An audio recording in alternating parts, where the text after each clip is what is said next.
Okay, so we are looking at the problem on your note-taking guide that is for the we do. So it says 15 grams of potassium reacts with 15 grams of iodine.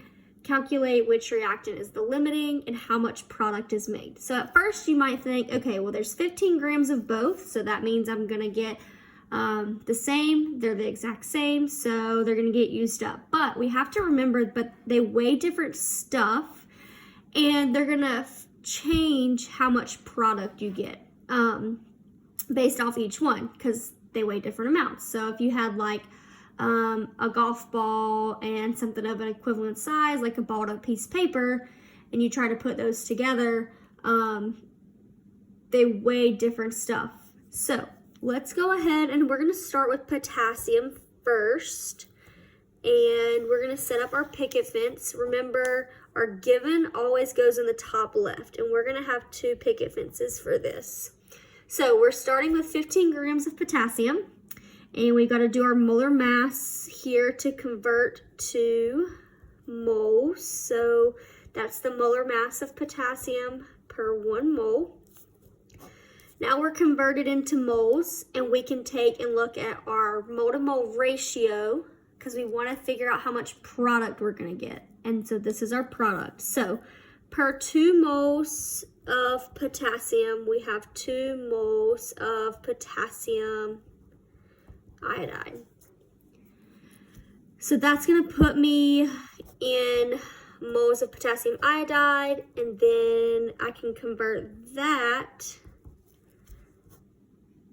by doing the molar mass here. So my molar mass of potassium iodide is 166.003 grams.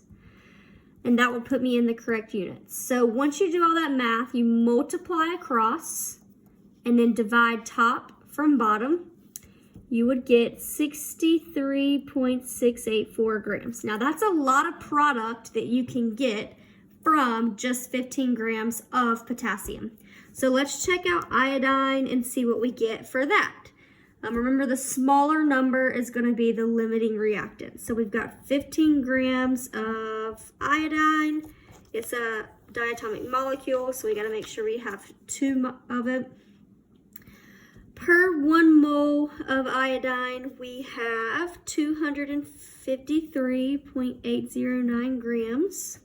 So that will cancel out. Now I'm converted to moles.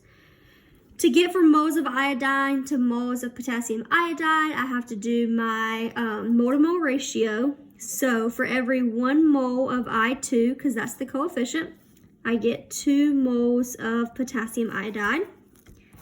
So now I'm converted to moles here. So the next step is to go to molar mass. So per 1 mole of potassium iodide, the molar mass is 166.03 grams. So you will see here, those are very different numbers, right? That's a lot of mass that's different. And the total you should get there is 19.621 grams, and both of those are for potassium iodide. So if you start with this much, these are the 2 totals you would get. So the lower number is our limiting reactant. So 19.621 is way lower than this. So you would run out of iodine, and all this would be extra potassium. So that's how much potassium iodide you would get. So the answer to this is iodine is our limiting reactant. And we would get 19.621 grams of potassium iodine with this reaction here.